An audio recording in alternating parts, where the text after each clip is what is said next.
Hola, ¿qué tal? Muy buenas a todos. Bienvenidos a una nueva edición de En Profundidad, un programa de teletica.com que, como su nombre lo dice, analiza temas del ámbito nacional o internacional en profundidad. Hoy vamos a hablar del percance aéreo que se dio el fin de semana anterior y que ha sido noticia a nivel mundial. Una aeronave que transportaba a 6 personas, 5 pasajeros y el piloto. Entre ellos, entre los pasajeros, venía un magnate alemán, un millonario reconocido por su actividad comercial en el tema de los gimnasios, de cadenas de gimnasios a nivel mundial. Ese percance se registró el viernes anterior, el sábado muy temprano, como se ha estado informando ampliamente, no solo aquí en teletica.com, sino prácticamente en todos los medios del planeta. Se empezaron a encontrar algunos restos y hasta 2 cuerpos en el sitio del percance frente a las costas del Caribe. Precisamente una semana después vamos a analizar al día de hoy qué es lo que se sabe, qué es lo que se falta por hacer, en qué etapa de la investigación se está, de qué depende que se tenga éxito o no en esta pesquisa. Para eso hemos invitado a don Fernando Naranjo, a quien le doy la bienvenida. Él es el director de Aviación Civil. Don Fernando, muchas gracias por aceptar nuestra invitación a estar aquí en profundidad. Con todo gusto, gracias Rodolfo por la invitación. Creo que es importante estos espacios para explicar desde nuestra perspectiva lo que estamos haciendo y cómo se puede desenvolver una investigación, un accidente. Bien, empecemos de una vez y mi primera pregunta va en el sentido de, ¿es posible que este accidente nunca se llegue a esclarecer? Hay una posibilidad que llegue a ser así. ¿Es alta esa posibilidad? Podría decirse que sí en este momento, porque llevamos varios días en que no hemos encontrado restos de la aeronave, ni ningún indicio que nos ayude a determinar qué podría haber sucedido. Entonces, hay una posibilidad alta, sí. Bien, ¿de qué depende que la investigación en estos momentos dé un giro? Y lo pregunto porque yo sé que ustedes han encontrado ya restos de la aeronave y entiendo, según se ha informado ampliamente, que buscan más restos, pero me parece que tiene que haber algún resto en particular que cambie la historia y que se pueda decir que se va a esclarecer o no. Exactamente, ¿qué es lo que buscan para esclarecerlo? Pues el fuselaje, los instrumentos, el panel, la cabina, los motores, las partes principales de la aeronave, que nos pudieran dar alguna información de lo que pudiese haber sucedido en los últimos minutos de ese vuelo. Es fundamental porque la información con la que disponemos en este momento, las partes que se han encontrado están siendo analizadas, sin embargo no son partes que vayan a determinar o a darnos información como lo haría los instrumentos, la cabina, el fuselaje del avión, superficies de las alas, motores. Ahora bien, siendo honestos, es realmente difícil pensar en encontrar todos esos restos en un área tan grande como la que ustedes tienen. Es correcto, hay una peculiaridad que es, primero que es el océano o el mar Caribe en este caso, hay otra peculiaridad que es la profundidad que tiene el mar Caribe o la zona donde se han encontrado algunos de los restos. Las personas que conocen de esto, ¿verdad? Que navegan, la información que a mí me han dado es que la profundidad en promedio es de 750 o llegan en algunos casos hasta 1200 metros de profundidad. Es una zona pues muy extensa hacia abajo y en longitud horizontal también, ¿verdad? Del área de búsqueda. Los servicios del Ministerio de Seguridad Pública, específicamente el Servicio de Vigilancia Aérea y el Servicio de Guardacostas, han hecho un esfuerzo muy positivo, muy colaborador en estar patrullando desde Zixaola hasta la parte norte de las barras, tratando de hacer algún encuentro o algo. Ellos monitorean, en algunas operaciones han llevado de norte a sur, de sur a norte, tratando de encontrar algo y pues desde el día domingo no hemos tenido esa oportunidad. ¿Hay algún, de todo eso que usted explicó, el fuselaje, las alas, todo, hay algún instrumento o algo que sea de particular interés? No hay algo, y entiendo que digamos no es que muchos creerían que todos los aviones del mundo tienen cajas negras y no es cierto, ¿verdad? Tiene algunas características, tal vez si nos explica cuáles sí, cuáles no. Y si esta tiene algún tipo de registro que aunque no sea caja negra para vos o de datos, pueda marcar una diferencia en la investigación. Bueno, primero es importante aclarar la famosa caja negra, que es una caja, por decirlo de alguna manera, en materiales resistentes al agua, al fuego. Lo que tiene ahí son los grabadores de datos, donde está la información de los datos de vuelo, de los datos de voz, de lo que se habló en esa cabina, con el ATC, con el tránsito aéreo o dentro de la cabina inclusive. Este avión no la tiene, ya recibimos confirmación por parte de las autoridades alemanas de que por el tipo de aeronave, y esto es regulación internacional, no está exigido a las aeronaves de menos de 5.700 kilos llevar este tipo de equipo a bordo. O sea, naves muy pequeñas no la van a tener. Digamos, relativamente pequeña, ¿verdad? Pero sí, comparado con un avión comercial. Exactamente, no se refiere, esa es la palabra, al transporte aéreo internacional es el que se le exige ya de aviones más grandes este tipo de equipamiento. Hay un cambio en la regulación, me parece que es a partir del año 2016 de las aeronaves que se fabriquen, a partir de esa fecha que se les vuelve o se les pide más bien por regulaciones contar con estos equipos, pero antes de eso no era exigido. Ahora sí es más. Algunos tipos de aeronaves se les exige después del año 2016, aeronaves más modernas, más nuevas, que cuenten con este tipo de este tipo de equipos. Esto no lo contaba, pero hay algún instrumento que tenga alguna información que ya sabemos no es esa, tan particular, tan específica como la de las cajas negras, que entiendo se le llama caja negra por la idea de que es algo siniestro, no porque sea negra. Es anaranjada, de hecho. Es anaranjada. Entiendo que no la tiene, pero sí hay dentro de lo que se puede encontrar en los instrumentos del avión, en la cabina del piloto, que sí puede arrojar mucha más luz de lo normal. Bueno, cualquier instrumento podría aportar información, ¿verdad?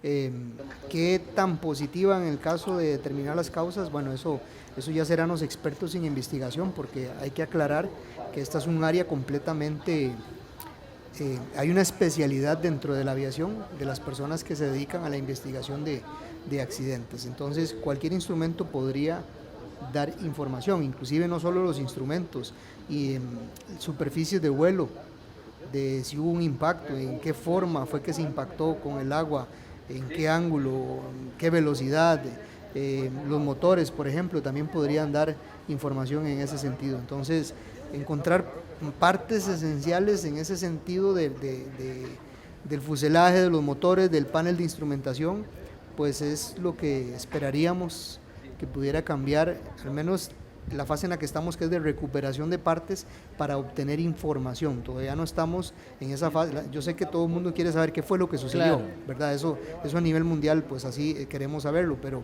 hay una fase de recopilación de datos para análisis, porque hay que recurrir a expertos en cada área. Eso se hace en conjunto con todas las autoridades involucradas de los países que están en este caso, pero sería eso, algo que nos dé información. Entonces, un indicador de velocidad, tal vez, que haya quedado con la velocidad de impacto, el ángulo de banqueo que llevaba la aeronave, etcétera. Cualquier instrumento podría aportar información. Decía usted que es muy profundo, que es un área muy grande. Imagino, y no soy experto, pero entiendo que hay una zona de corriente, sobre todo que se acumula, digamos, en la parte de arriba, digamos, superficialmente algunos materiales, pero otros van al fondo y posiblemente puede que haya algo también en el fondo que mueva lo que va bajando. Entonces, vuelvo al tema, no es para nada sencillo y las posibilidades de encontrarlo ahora, porque todo el mundo piensa que todo sale a flote y no necesariamente. Me imagino que hay partes de instrumentos que por su naturaleza, por la forma como son construidos, no van a flotar nunca. Es una posibilidad. Bueno, vamos a ver, de la información que a mí me han compartido, a esas zonas hay un punto donde el lecho marino cae abruptamente, que es donde comienza la placa continental. No soy experto ni me voy a meter en esta área. La profundidad a la que está, yo tengo entendido que un buzo, un ser humano con equipamiento normal, 50 metros, 60 metros es lo que podría y aún ya es una profundidad muy, muy alta llegar ahí, entonces esto se requiere equipos especiales. El día de ayer, según dio declaraciones el Ministerio de Seguridad Pública, hubo algún equipamiento del MOP que tienen sonares, ¿verdad? Para tratar de determinar si hay alguna respuesta por onda de radio que pudiera decir aquí hay un metal, hay una pieza, hay algo que no sea lecho marino, ¿verdad? Que pudiera dar información. No hubo tampoco algo positivo en ese sentido.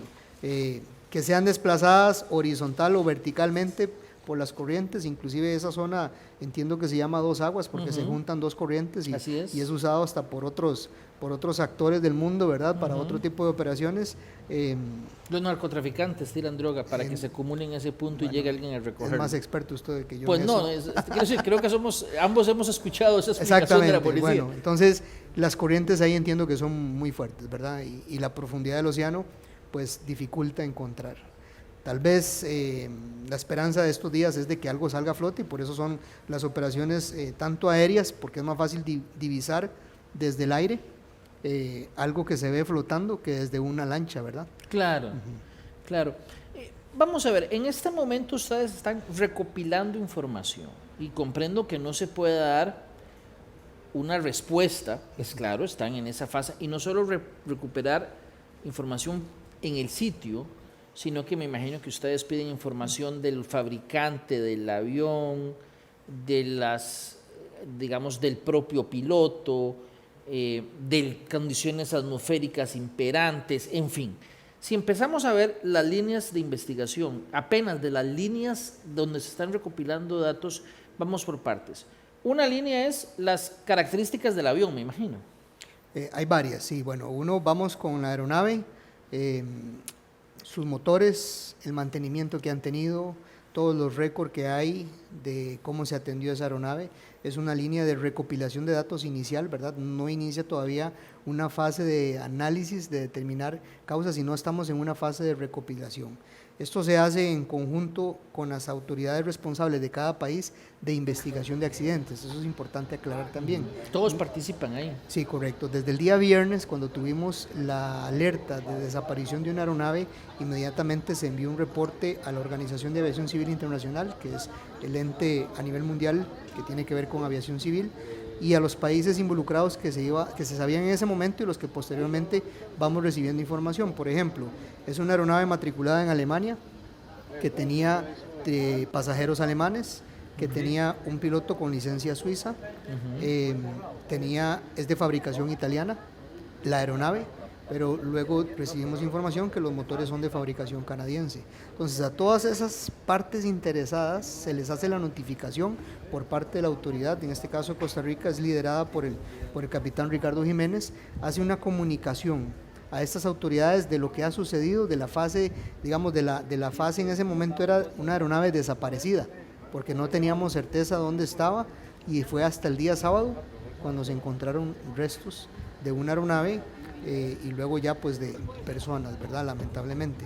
Entonces se informa, recibimos notificación por parte de esas autoridades, ellos nombran representantes designados, especialistas en investigación que tienen el expertise, la especialidad de trabajar en una investigación.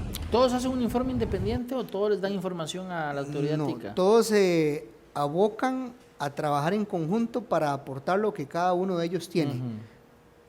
Datos de mantenimiento de los motores, datos de mantenimiento de la aeronave, licencia del piloto, su récord de certificado médico, de la licencia, experiencia de vuelo, la casa fabricante, se pone también el país, Italia, a disposición de otorgar la información que se vaya requiriendo conforme se va dando esta fase de recopilación de datos.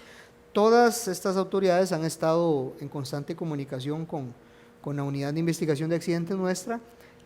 La que envió representantes designados al país es Alemania. 2 representantes designados llegan el día de mañana, inicialmente iban a llegar el día de hoy, jueves. Ayer recibimos información de que llegan mañana y que van a estar aproximadamente una semana, dependiendo de cómo se desenvuelva. Mañana llegan. Mañana 2 de Alemania. Son expertos en investigación. En investigación. Correcto. en investigación son representantes designados por la Autoridad de Investigación de Accidentes. Son los únicos que van a llegar, digamos. Son los únicos que van a llegar, que tengamos confirmación.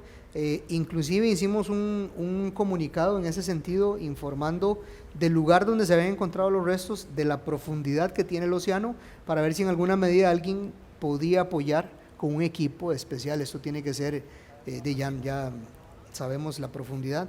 Recibimos comunicación por parte de Suiza, que ellos solo tienen, Suiza no tiene mares, ¿verdad? Empecemos por ahí, que ellos tienen equipo de rescate, montaña, algunos marítimos, pero para los lagos que tienen en Suiza, que no son muy profundos. Entonces, que no tenían equipo, lamentablemente, disponible. Suiza parte interesada por ser el piloto de origen suizo. Exactamente. Claro. Y también no solo es que tengan el equipo, es que lo tengan a disposición y a disponibilidad, ¿verdad? Ok, ahora antes de pasar a otra posible línea, el avión, entiendo por lo que he leído, es un avión considerado a nivel mundial seguro. O sea, quiero decir, ha protagonizado poco percance. Muy bien, eso es una muy buena... Ahí tenemos unas imágenes. Esa es una muy buena definición. Este tipo de aeronave, EASA, la Agencia Europea de Seguridad, tiene un muy buen récord, precisamente por lo que estás mencionando, que no hay, entiendo informalmente, esto es información que habría que confirmar con el fabricante, que creo que este es el primer accidente que se produce con esta aeronave. Entonces es una aeronave considerada muy segura precisamente por la siniestralidad que tiene en accidentes o incidentes aéreos. El tema de las condiciones atmosféricas debe ser una línea de investigación también.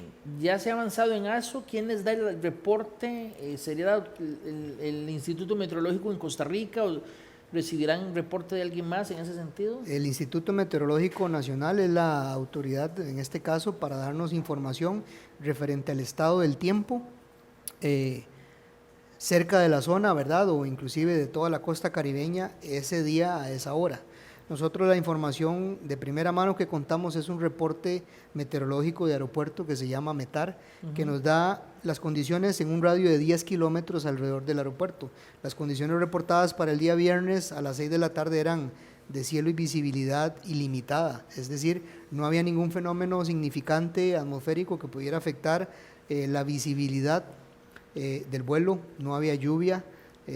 Eran condiciones al menos cerca del aeropuerto, pero sabemos que la aeronave no llegó al aeropuerto. Sí, se ve, según este gráfico, está como a 20 y tantos kilómetros del aeropuerto, ¿verdad? Sí, este gráfico que usted está mostrando es un gráfico que se obtiene de un portal de internet. Ajá. Que hace seguimiento por un equipo que se llama ADS-B, que es un equipo que tiene a bordo la aeronave, que envía una señal y es recibido por muchos receptores que puede tener uno hasta en la casa. Okay.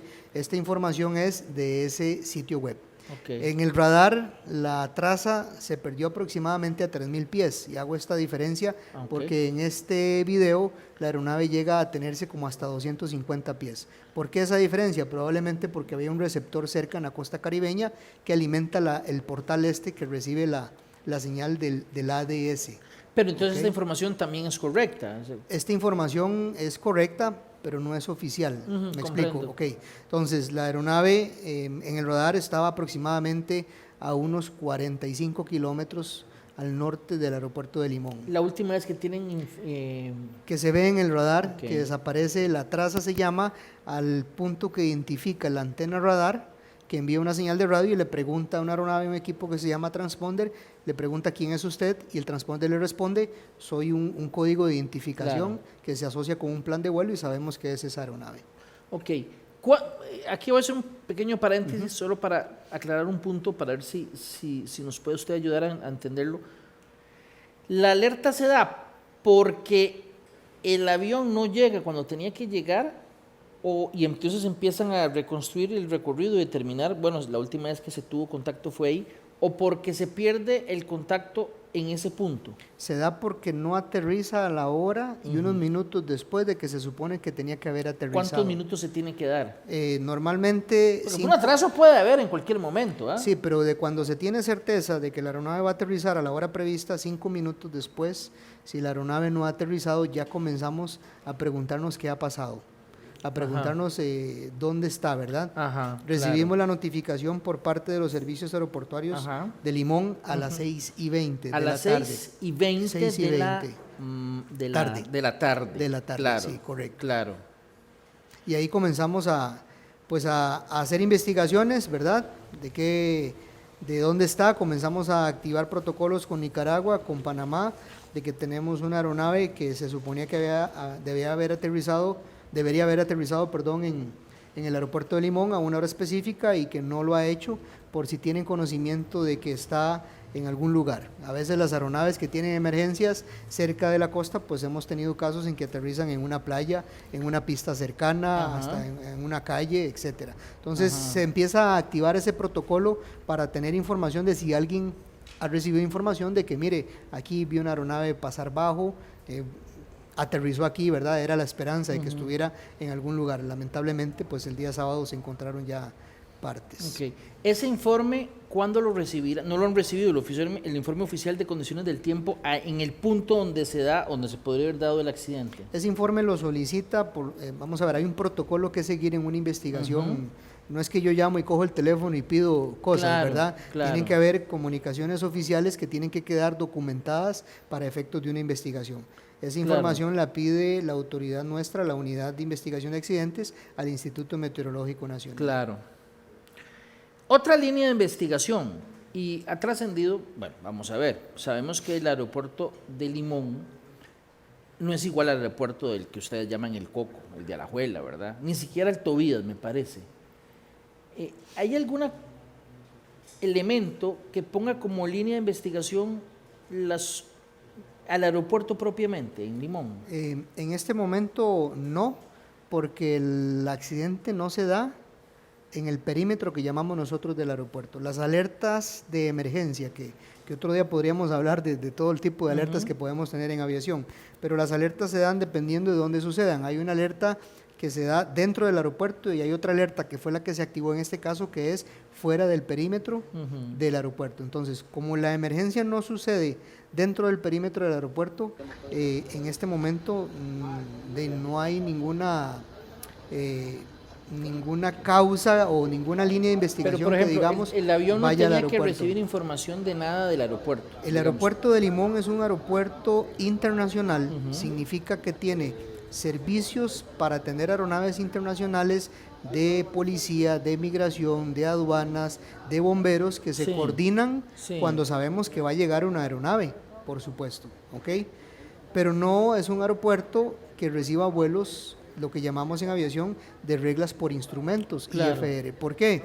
Porque no tiene el equipamiento, la pista actual en su configuración de longitud y anchura necesaria para tener ese tipo de instrumento, ¿ok? Entonces el aeropuerto de Limón está publicado y es información a disponibilidad de cualquier operador, entiéndase línea aérea, operador privado, taxi aéreo, etcétera, que quiere ir a ese aeropuerto, cuáles son las características del aeropuerto para que el operador diga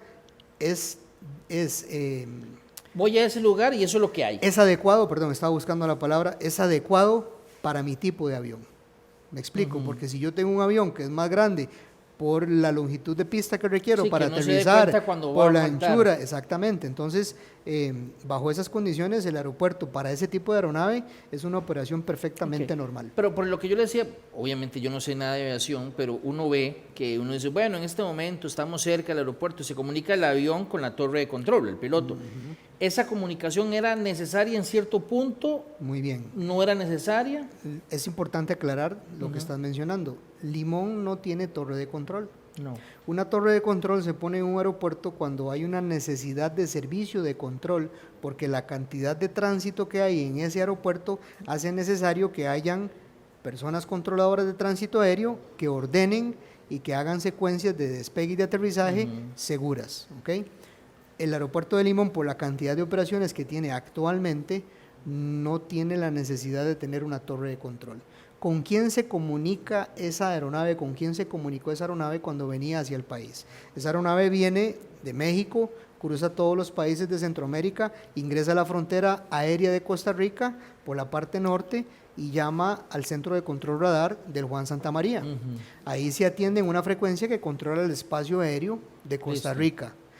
y llega a un punto, a una altitud en donde el piloto notifica que cancela sus reglas de vuelo por instrumentos, porque ahí estaba utilizando un equipo que está en Limón, pero que se utiliza para volar en ruta, claro, o para guiarse hacia el aeropuerto, pero que la fase final de aproximación y de aterrizaje tiene debe que hacerse ser por condiciones visuales. visual. Exactamente. El piloto hace la comunicación de que cancela su plan de vuelo e instrumentos y entonces se transfiere a una frecuencia que se llama Unicom en el ambiente aeronáutico, en donde el piloto hace autoanuncios. ¿Qué es un autoanuncio? Dice, yo soy tal, estoy en tal lugar, a tal altitud, y mis intenciones son ir a otro punto. En este caso, aterrizar en Limón a una pista X, a una orientación de la pista. Y si hay otra aeronave en las cercanías, que escuche. Escucha y se comunican y se ponen de acuerdo a reglas internacionales del aire, de quién tiene la prioridad de paso. Entonces, ese comunicado o ese cambio de frecuencia se da a 4.000 pies o 14.000 pies, a ver cómo lo convierto en kilómetros, 14 entre 3, Rodolfo, ayúdeme con la matemática. De más o menos 4.000 metros. 4 punto algo. 4 kilómetros de altitud se transfiere a esa frecuencia para que continúe un descenso visual y sabiendo que es una aproximación visual al aeropuerto. Esa es la operación normal de un aeropuerto no controlado.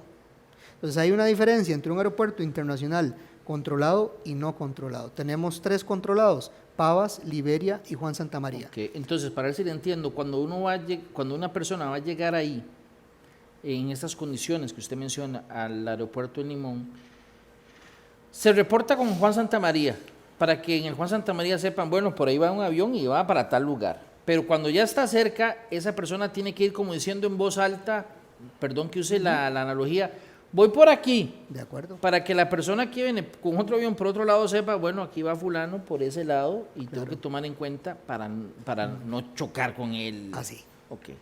Entonces, en este caso, él no tenía que recibir, el piloto no tenía que recibir ninguna información de ningún humano en el aeropuerto de Limón, ni del Juan Santamaría. No, del Juan Santamaría, para ubicar cómo funciona el sistema aéreo. El Juan Santamaría tiene una torre de control que controla lo que está en superficie del Juan Santamaría, en la pista y en las inmediaciones del aeropuerto. Pero fuera del Juan Santamaría hay controladores en el Centro de Control Radar, San José, tenemos otro en Liberia también, claro, que atienden el resto del espacio aéreo de Costa Rica. Porque el controlador de una torre de control debe tener las aeronaves a la vista. Claro. ¿Cómo ves una aeronave que está a 5 kilómetros? Listo. Muy bien. ¿El piloto es una línea de investigación? Se recaba información, por supuesto, de su licencia, de sus y también aquí estamos como aprendiendo muchos términos de aviación, ¿verdad? Y por eso es importante esto. Un piloto tiene una licencia de piloto, que tiene habilitaciones para tipos de aeronave y tipos de vuelo, ¿ok? Y esa licencia está supeditada a que usted tenga un certificado médico, es decir, que usted se someta a una evaluación por parte de un médico especialista en aeronáutica que le diga a usted es apto para operar una aeronave, principalmente porque estamos relegando en ese piloto la responsabilidad de personas y de un equipo muy costoso también, ¿verdad? Entonces, esa información de la licencia y de la licencia y el certificado médico que recibimos, porque hay una coordinación previa al vuelo. Aquí no es que alguien llega y dice, voy a ir a Limón hoy. No, tiene que haber una coordinación previa, tienen que haber servicios esperándolo en tierra, etcétera. La información recibida está al día, pero tiene que haber una recopilación de datos hacia atrás, ¿verdad? Del historial médico, de la experiencia de vuelo, etcétera, etcétera, para recibir datos. Esto es muy importante, ¿verdad? Porque a veces hay personas que quieren culpar a alguien de una vez y desgraciadamente el piloto es el primero que sufre en este sentido. Para recopilar datos, para tratar de determinar información que pudiera dar algo. Sí. ¿Hay normas internacionales que diga cuándo una aeronave tiene que tener un piloto y un copiloto, o eso queda a criterio? No. ¿Cómo es la cosa? Aquí nada queda a la libre en aviación, todo tiene normas que rigen.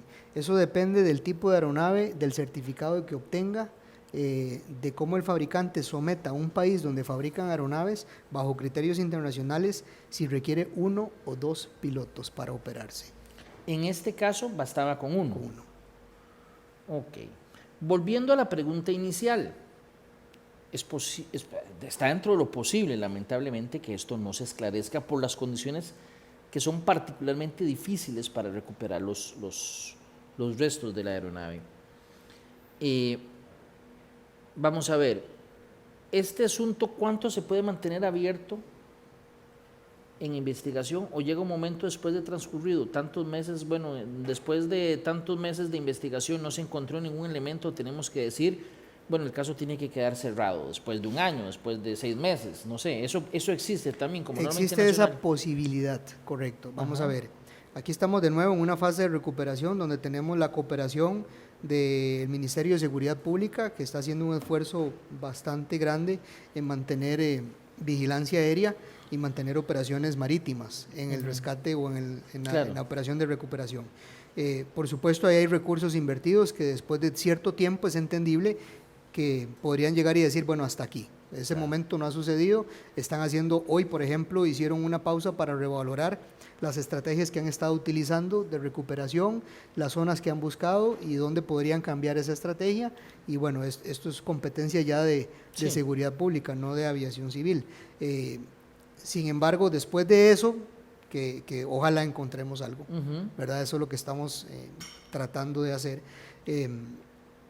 Seguirá la recopilación de datos por parte de los investigadores, de todos los entes, se analizará la información y puede ser que lleguen a un consenso, porque cuando hay un informe, esto también es importante de aclarar, cuando hay un informe de qué sucedió en un accidente, ese informe es consensuado, por decirlo de una manera, por un órgano de especialistas de todas las autoridades involucradas. En este caso, Suiza, Alemania, Italia, Canadá y Costa Rica. Podría llegar el caso, es una posibilidad, de que ellos digan, la información que tenemos no es suficiente para determinar las causas de este accidente, no se encontraron restos lamentablemente y llegaríamos a un caso que quede sin conocerse lo que sucedió. Menciono el más famoso, el vuelo de Malasia. El vuelo de Malasia nunca se encontró y al día de hoy solo son teorías. Pero por eso le preguntaba, ¿existe en la norma internacional decir, después de un año, después de 6 meses, después de tanto tiempo no puede estar abierto, estoy diciendo, estoy preguntando, no puede estar abierto una pesquisa de este tipo, así que a partir de el día del accidente, 9 meses después, si no hay elementos nuevos, se tiene que cerrar y se tiene que hacer el informe con lo que hay? ¿Eso existe como Yo norma? diría que no es por tiempo, sino por criterios técnicos. Okay, pero no por tiempo, sino por criterios técnicos que se diga, no tenemos información para emitir un criterio. Pero muy difícil que dure una investigación 3 años abierta. Bueno, hay investigaciones que han durado años precisamente por el análisis de la información, porque la tarea del investigador es una investigación, vamos a ver, es como cualquier tipo de investigación que se haga, se pueden empezar a plantear hipótesis y luego la investigación lo que va a tratar de hacer es determinar la veracidad de esas hipótesis, ¿verdad? Entonces, a veces eso se puede llevar tiempo, a veces va a requerir de recursos, va a depender del alcance, de la limitación, como cualquier investigación que se pueda hacer. Entonces, pudiera ser que nos llevemos meses, aquí me estoy aventurando a decir tal vez años, ¿verdad? Pero sí tiene que llegar a un punto en donde haya una conclusión de que no va a ser per se que va a durar abierta. Pero la respuesta que estás buscando, la pregunta de cuánto tiempo, no tengo la respuesta en este momento para decir se puede durar tanto o no. Eso va a ser por criterios técnicos y no por tiempo. Don Fernando, le agradezco mucho que nos regalara estos minutitos para conversar acerca de este tema. Por supuesto que sabemos que apenas una semana después hay pocos elementos, ¿verdad? Máxime las características del lugar y de la pesquisa que se está haciendo muy profundo, muy amplio, con corrientes. El material, mucho del material posiblemente se va a fondo y no flota más. Me decía usted afuera de cámaras que hay aviones que se estrellan y quedan en el fondo del mar, o barcos que se hunden y quedan en el fondo del mar y ahí permanecerán toda su vida posiblemente. Entonces, todo eso evidentemente complica muchísimo y nunca, mejor dicho, buscar una aguja en un pajar realmente. Sí, bueno, es una posibilidad. Hay aviones, barcos de guerras mundiales que están en el fondo del mar, ¿verdad? Entonces, eso sucede. Aquí, pues la mejor esperanza es que logremos encontrar restos de la aeronave y ojalá restos de las personas que aún faltan. Es lamentable siempre que hay un accidente, hay que pensar en las vidas humanas que se pierden. En aviación, pues es un dolor muy grande que vivimos cada vez que hay un accidente y hay pérdidas de vidas humanas.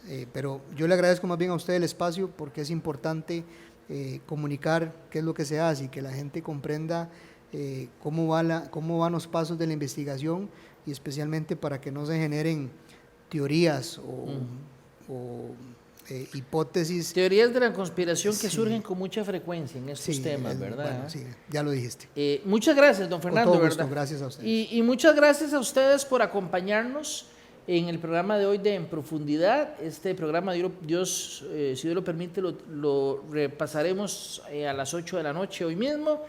Lo va a poder encontrar en las mismas plataformas, lo va a poder encontrar en YouTube también, en la cuenta de teletica.com, y lo va a poder encontrar en el micrositio de En Profundidad. Si Dios lo permite, los esperamos en una próxima cita. Hasta entonces.